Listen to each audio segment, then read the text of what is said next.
잠언 12장 9절 10절 말씀 함께 보겠습니다. 비천히 여김을 받을지라도 종을 부리는 자는 스스로 높은 채 하고도 음식이 핍절한 자보다 나으니라. 의인은 자기의 가축의 생명을 돌보나 악인의 긍휼은 잔인이니라. 아멘. 9절 10절 말씀에는요, 평상에 우리가 알 수 있고 또 확인되는 일반 법칙이 있습니다. 그리고 각 절에 한 가지씩 자기 모순적인 행실에 대한 더 깊이 있게 찌르는 말씀들이 약간의 뭐랄까요, 문법적인 또는 우리의 논리적인 생각을 조금 더 해보면 깨달을 수 있는 또 조금 깊은 말씀들이 한 가지씩 있습니다. 우리가 차례대로 보도록 하겠습니다. 일반적인 교훈으로서 9절 말씀은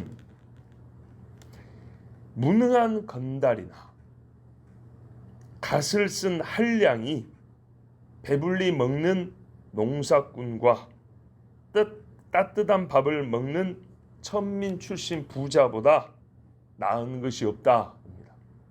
무능한 건달, 뭐 아시죠? 어떤 갓을 썼지만 한량들 있죠. 근데 굶어요. 이 사람들을 보다는 그래도 열심히 농사짓는 농사꾼이 낫고, 따뜻한 밥을 먹는 출신은 뭐 천민 출신이었다 할지라도 지금 갓을 쓴 한량보다 따뜻한 밥 차려가지고 식구들 같이 먹는 그 사람이 훨씬 낫다는 겁니다. 맞죠? 예. 밥도 못 먹고 굶을 판인데 스스로 높은 채에서 뭐에 쓰겠습니까? 만일에요, 굶어도 뭐 믿음을 지키기 위해서 내가 순교를 각오하고 굶는다든지, 그러니까는 예수님에 대한 믿음이죠.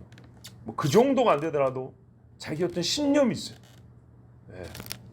너 나 대신 저희 가서 도둑질하면 나 그거 할 수 없어. 야, 너 그거 하면 너 쌀한가미 줄 건데, 야, 굶어도 그건 안 돼. 뭐 이런 아주 말이죠, 선한 결의에 있어서 그런 굶음이라든지, 아니면 뭐 내가 사랑하는 사람을 위해서 내가 그 사람한테 먹을 걸 주고 내가 안 먹고 굶겠다, 뭐 이런 대의 명분이 있는 그런 굶음은 이해가 되는데, 이 본문에 말씀하는 굶는 것은 체면치레 한다고, 스스로 자기를 높이게 한다고 손에 물도 안 묻히고 흙도 안 묻히는 그런 류의 사람들입니다. 이 얼마나 바보 같은 짓입니까? 여러분, 밥도 못 먹는데 체하면 누가 알아줍니까? 알아준들 그게 밥보다 귀한가요? 그러죠. 이사야 55장 2절에도 너희가 어찌하여 양식이 아닌 것을 위하여 은을 달아주며 배부르게 하지 못할 것을 위하여 수고하느냐. 내게 듣고 들을지어다. 그리하면 너희가 좋은 것을 먹을 것이며 너희 자신들이 기름진 것으로 즐거움을 얻으리라. 일반 생활에도 은을 주는데 빵 한 조각 못 얻는데 누가 은을 달아주겠냔 말이죠. 그래 안 해요. 근데 하나님 하신 말씀은 너희가 내 말을 지키면 어떻게 한다고요? 훨씬 좋은 것을 먹을 수 있다는 거예요. 그러니까요, 땀 흘려 노동을 해도 먹을 것이 있지만 하나님의 말씀을 지키는 가운데 수고를 하면 훨씬 더 기름진 것들을 얻을 수 있단 말입니다. 자, 만일에 높은 채 하느라고 손 하나 까딱하지 않고 굶는 사람 같으면 누가 그 높은 채 하는 걸 알아주기는커녕 더 바보라고 하고 손가락질할 겁니다. 자, 그런데요, 오늘 말씀에 아까 제가 조금 더 깊은 찌름들이 하나씩 있다 그랬죠. 전반부에 비천히 여김을 받을지라도 종을 부리는 자를 가만 보면 우리가 조금 생각할 게 있습니다. 아까 8절에 보면 우리가 마음이 굽은 자, 패역한 자는 멸시를 받는다 그랬습니다. 멸시를 받는다. 9절에 비천히 여김을 받는다는 것도 멸시를 받는다는 얘기거든요. 근데 멸시를 받는데 이 사람이 누구보다 낫냐면 스스로 높은 채 한 사람보다는 낫답니다. 더 낫다는 말하면 그 사람이 더 존귀하게 보인다는 거예요. 밥을 먹고 사는 사람이면 밥을 못 먹고 사는 사람이 아무리 잘난 척해도 밥 먹고 사는 사람이 훨씬 낫게 보인다는 겁니다. 자, 실질적으로도 밥을 먹는 게 낫죠. 그런데 사람의 인식에 있어서 그 사람을 판단할 때 사람이 부유하면 사실은 보세요. 비천히 여김을 받을지라도 이 사람의 다른 면은 별로 좋은 게 없어요. 그래서 사람들이 욕을 하는 사람이에요. 욕을 하는 사람인데 그가 부유하면 사람들의 마음이 부자면 오르진 거지 뭐. 이런 식으로 가는 경우가 있다는 하나의 고발이기도 합니다. 숨겨진 가르침입니다. 자요. 비천한 자가 분명히 비천히 여김을 받는다 그랬어요. 비천히 여김을 받는 자라도 종을 부리며 살 정도로 부유하면 사람들이 그를 존귀하게 대해줍니다. 학교 다닐 때도 보면 주먹 쓰는 애들이 안 건드는 애들은 크게 두 종류 아이들입니다. 돈이 많은 집이나 공부를 잘하는 애나. 크게 이런 애들은 잘 안 건듭니다. 보세요. 돈이 많으면 학생이 원래 공부를 잘해야 되잖아요. 근데 공부 잘하는 애하고 거의 비슷하게 대해줍니다. 돈이 많기 때문에. 패역한 마음을 가진 사람일지라도 그가 부자고 높은 자리에 있고 그에게서 얻을 것이 있으면 그의 허물을 못 본 채 하고 옆에서 떨어지는 떡고물이라도 먹으려고 그를 치켜 세워줍니다. 자, 이런 일이 현실에 많이 있죠. 자, 이것을 일단은 포함하고 있습니다. 분명히 비천히 여김을 받을 자도 종을 부리는 자가 누구보다는 낫다는 것이지 이게 항상 옳다. 그러니까 먹고 살기만 하면 옳다. 그런 말은 아닙니다. 부자면 장땡이다. 그런 말이 아닙니다. 지금 비교했을 때는 더 낫다는 겁니다. 못 먹는 것보다 낫다는 겁니다. 그래서 제일 좋은 것부터 순서대로 하면 패역한 마음을 가지고 있지 않으면 존경할 만한 마음과 사상을 가지고 있으면서 사람이 성실하고 좋아 종을 부리는 부유함이 있으면 그 사람이 최고인 거예요. 그러죠? 사람이 오르면서 부자면 그 사람이 최고인 거예요. 그 다음에 최고인 척하고 잘난 척은 하지만 못 먹는 사람보다는 조금 사람 됨됨이가 좀 덜해도 먹고 사는 게 그 다음 더 나은 거죠. 자, 그러면 이 최고 좋은 것을 성경은 항상 말씀하시는데 오늘은 제일 안 좋은 것보다는 나은 걸 지금 가르쳐주고 있는 겁니다. 그럼 그 안에 왜 이걸 비교해 주냐면 우리 안에 있는 약간 삐뚤어진 생각을 가르쳐 주는 거예요. 최고 좋은 거는 사람이 의로우면 부자인데 우리는 그가 의롭지 않은 사람이라 분명히 비천히 여길 만한 판단을 받을 만한 행위가 있어도 부자면 이렇게 높여주는 그런 성향이 있다는 것을 우리에게 은근히 가르쳐 줍니다. 이거는 고쳐야겠죠. 그러면 사람이 부유하면서 존경받을 만한 믿음과 생각과 어떤 그런 삶을 사는 사람이 얼마나 있을까요만은 사실 그렇게 많지는 않습니다. 그러나 성경이 분명히 있습니다. 아브라함을 보세요. 아브라함의 집에 종이 380명입니다. 그죠? 아브라함이 저기 바다나에서 나그네로 왔는데 하나님이 갈수록 부유하게 해주셨고 갈수록 아브라함의 믿음이 커졌습니다. 그 집에 종 380명이 롯이 저기 메소포타미아 왕 연합들한테 잡혀갔을 때 나라 4개 나라 연합군한테 맞선다고 아브라함의 1개 가족 단위의 사병이죠. 이 사병이 가서 전쟁을 합니다. 아브라함을 얼마나 신뢰했으면 380명이 고작 380명이 그 전쟁을 나갔겠습니까? 물론 아브라함을 돕겠다고 온 사람들도 있었다고 했습니다. 또 누가 있을까요? 그러니까요. 믿음의 조상이면서 부유했던 아브라함. 또 솔로몬을 보세요. 주변의 사람들이 솔로몬의 신하들 종들 보고 뭐가 복되다냐면 당신들은 솔로몬 옆에 있어서 은을 돌처럼 금을 뭐 집에 있는 싸구려 액세서리 다루는 것처럼 그렇게 흔하게 쓸 수 있어서 복되다 그런 게 아니고 솔로몬 옆에 있어서 지혜를 들을 수 있어서 복되다 그랬습니다. 젊은 시절 솔로몬은요. 부유함과 지혜가 충만했습니다. 가장 존귀히 여길 만한 그런 사람이었습니다. 성경은 솔로몬을 보고 하나님께 사랑을 받았다 그럽니다. 즉 이 모습이 최고인 겁니다. 그리고 무엇이 무엇보다 낫냐면 굶으면서 높은 채 하는 것보다는 조금 사람이 못났더라도 일하여 먹고 사는 것이 그 다음 나은 것입니다. 여기서 조심할 건 우리가 먹고 사는 것이 세상에서는 가장 귀하다 하여 아브라함과 솔로몬의 믿음과 지혜를 바라기는 하지 아니하고 많이 먹으면 그것으로 마치 오름인 것처럼 생각하는 그런 잘못된 생각은 갖지 않아야겠습니다. 자, 10절 말씀에도 역시 일반적으로 일상에서 확인할 수 있는 사실입니다. 의로운 사람은 자기 집 짐승에게도 마음을 씁니다. 사람만큼은 아니어도 짐승도 생명들 아닙니까? 그래서 잘 돌봅니다.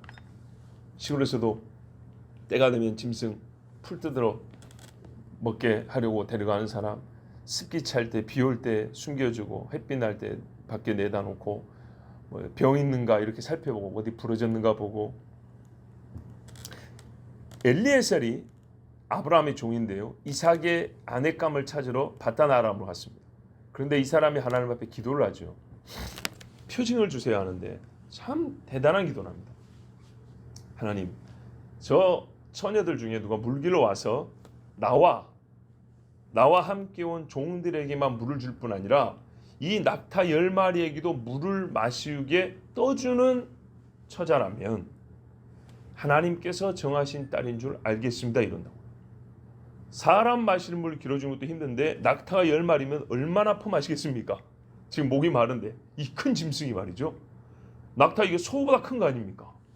그런데 그거를 다 길러주는 처자가 얼마나 되겠어요. 정말로. 천에 하나 만에 하나, 우리 일상적인 생활에서 보면 그러지 않겠습니까? 그런데 그런 여자면 되겠습니다 하고 기도를 한단 말이에요. 그랬더니 이 리브가가 와가지고 자원해서 이 짐승들에게도 제가 다 물을 길러 마시겠습니다 이렇게 해요. 보십시오.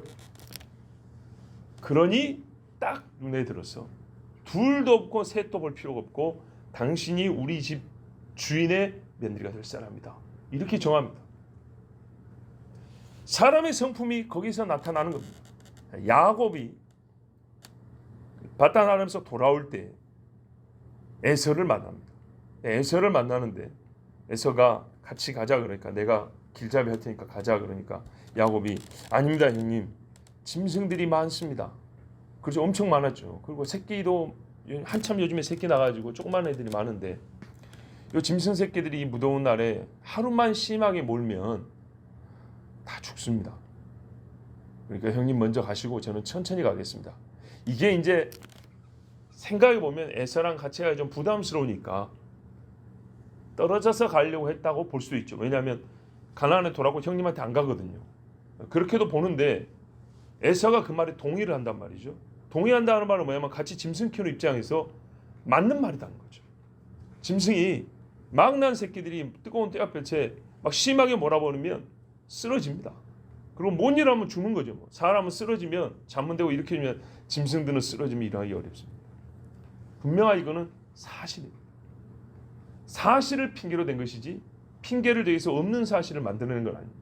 자, 여기서도 우리가 기본적으로 알 수 있는 것은 짐승을 대하는 마음을 볼 수 있습니다.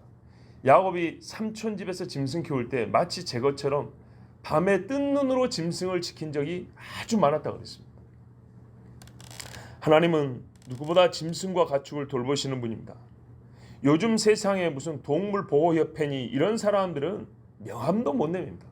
시편 104편에 보면요, 천지에 있는 짐승들을 막 언급하면서 하나님이 그것들을 어떻게 만드시고 돌보시는지, 산에서 들에서 헐떡이는 물이 없어 설 때는 짐승들에게 어떻게 물을 주시는지까지 잘 기록되어 있습니다.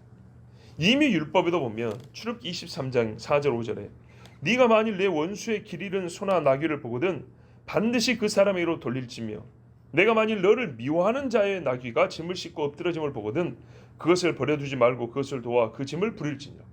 원수의 짐승이라 할지라도 짐진처로 자빠지면 죽으니까 이렇게 서울한 얘기입니다. 얼마나 하나님이 이 의로운 자의 행실을 잘 보여줍니까? 곡식 떠는 소에게는 망을 씌우지 마라. 사람도 일하면 그 싹스를 받는 것처럼 짐승도 충분히 먹으면서 일하게 해라. 그리고 안식일에는 어째요? 짐승도 다 쉬게 해라. 시편 36편 6절에는 주의 의는 하나님의 산들과 같고 주의 심판은 큰 바다와 같으니이다. 여호와여 주는 사람과 짐승을 구하여 주시나이다. 방주에도 짐승들 다 태우셨죠. 하나님의 의로우심이 사람과 짐승을 다 구한다 그랬습니다. 어찌 이 자막 말씀과 딱 맞는단 말이죠. 바로 그 하나님을 본받은 사람들은 역시 짐승을 사랑할 줄 압니다. 오죽에 쓰면 짐승을 잡을 때 어떻게 해요? 어미하고 새끼가 했으면은 뭐라 합니까? 새끼는 놔두고 정 먹어야 될 것 같으면 어미만 먹어요. 어미의 저주로 새끼를 삼고 이런 폐륜적인 일을 하지 마라. 그런데 요즘에 사람들은 그런데 어떻게 합니까? 짐승 사랑 하면서도 실증 나면 그냥 갖다 버리죠. 오만데 털 빠지고 부스럼 나고 병들고 부러지고 지그들 마음대로 깎았다가 구멍 뚫었다가 색칠했다가 옷 입혔다가 별짓 다 해놓고 어미 내 새끼 이쁘다 하면서 품에 안고 밥 먹을 때도 이래다가 어느 날 가보면 버려진 개들이 그렇게 많습니다. 세상에 버려진 개가 그렇게 많을 수 있습니까? 옛날에 똥개 키워서 잡아먹을 때는 버리는 개가 거의 없어요. 근데 요즘에는 이쁘다 하면서 평생 부인처럼 남편처럼 반려한다고 반려동물이라고까지 부르면서도 버림받은 짐승이 셀 수 없이 많습니다. 근데 그 버림받은 짐승이 어떠냐? 병든 것들이에요. 병든 것들. 실증 난다고. 그런데 그게 어디서 옵니까? 사람을 대하는 태도에서 옵니다. 실증 난다고 헤어집시다. 조금 마음에 안 든다고 우리 이제 갈라섭시다. 병드니까 내 너 모른다.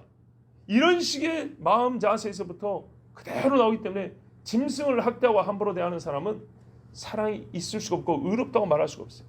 차라리 성경대로 잘 키우고 보살피고 필요하면 잡아먹는 게 더 나아요. 그렇게 못된 짓을 하면서 짐승으로 온갖 실험을 다 하면서 그리고 갖다 버리고 자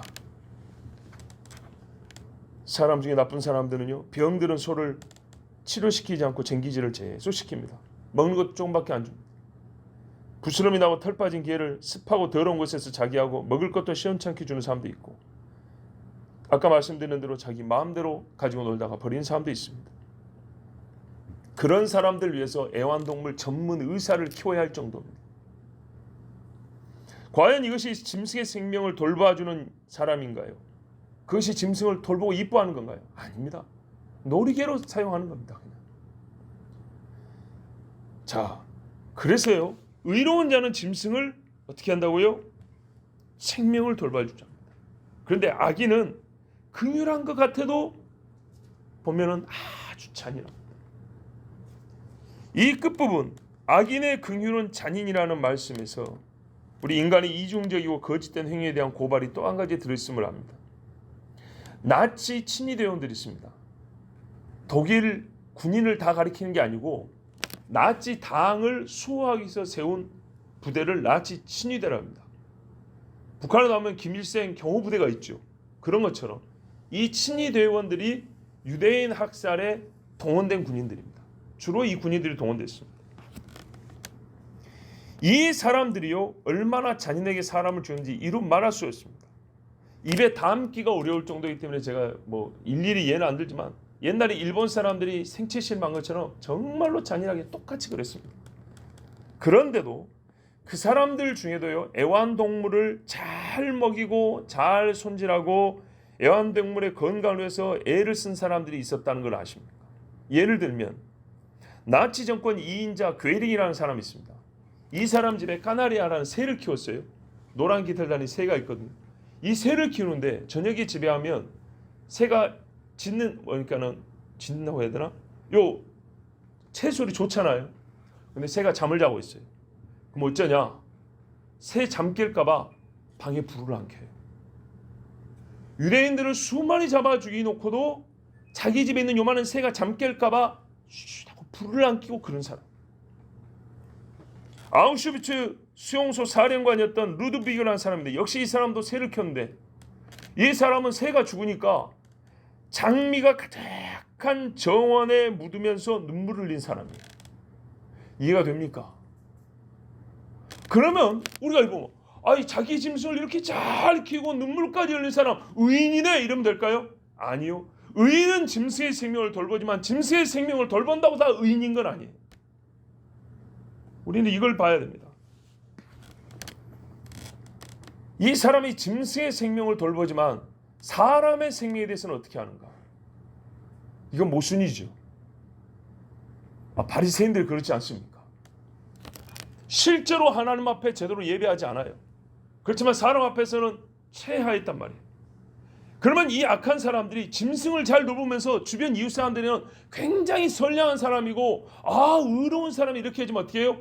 그거는 짐승에 대한 정도 내지는 쇼인 거죠. 사람에 대하여서는 하나님의 형상이요 하나님의 백성을 부르는 이스라엘 사람에 대해서는 잔인하게 그지없었다. 이거는 거짓입니다. 여러분, 사람이 짐승보다 귀하죠.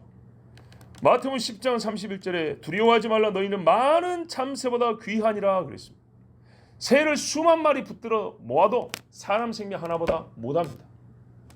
그렇다면 사람이 자기 짐승을 돌보되 하나님의 형상을 멸시하고 그 생명을 천히 여기고 잔인한 방법으로 살상할 때 그 사람의 짐승을 돌보는 행위는 아무 소용없는 선행입니다.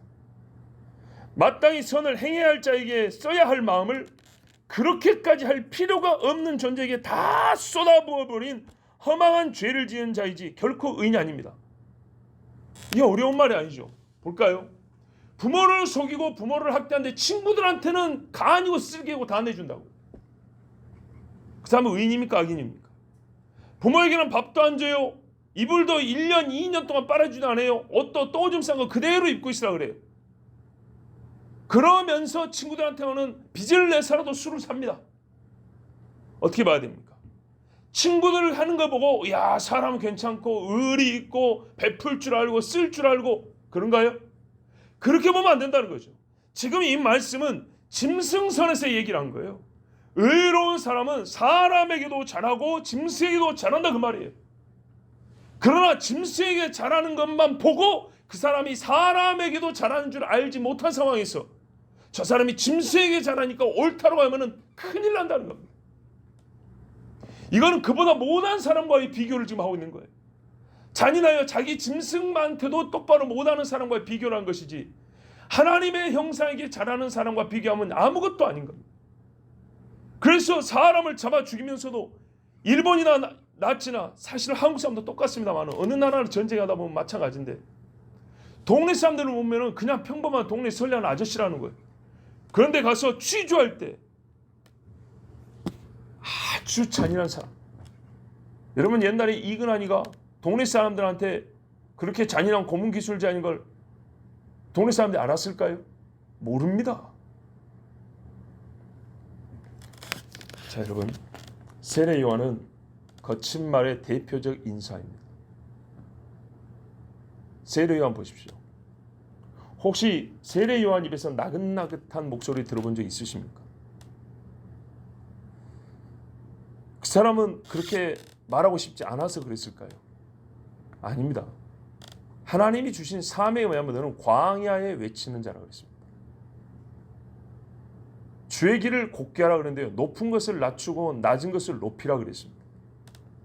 그래서 그 사람의 목소리는 컸고 거칠었습니다. 죽을 줄 몰라서 헤로데에게 그렇게 쓴소리를 했단 말입니까? 그 사람은 30대 초에 죽었습니다. 젊은 나이에 전 이스라엘을 상대로 이 이스라엘이 자기 왕을 맞아야 되기 때문에 세례 요한이 이 몸뚱 아래는 광야에 있었지만 전 이스라엘을 상대로 외쳤습니다. 채찍과 같은 책망을 휘두르다가 죽었습니다. 반면 공회 대표들이 하는 걸 보세요. 얼마나 교양이 있었는가. 그 사람들은 큰 소리를 높이지 않습니다. 그 사람들은 점잖은 표현을 씁니다. 여러분 유대인 학살할 때 나치들도 어떤 표현을 썼냐면 최종 결정, 수정의 밤, 특별 대우 이런 식의 표현을 썼습니다. 멸망시킨다, 소멸시킨다는 말은 맨 마지막에 썼습니다. 마지막까지 재정착 뭐 이런 식의 돌려드리는 말을 했습니다. 그렇게 회의를 쓰고 그렇게 문건을 만들었습니다. 그러나 내용은 유대인들을 다 죽이자는 겁니다. 얼마나 치밀했는지 모릅니다. 샅샅이 조사를 했습니다. 어느 나라에 몇 명, 어느 나라에 몇 명. 부드러운 옷으로 격식을 차린 모양새로 말했지만 결국은 예수를 죽이자는 데 뜻을 모았습니다.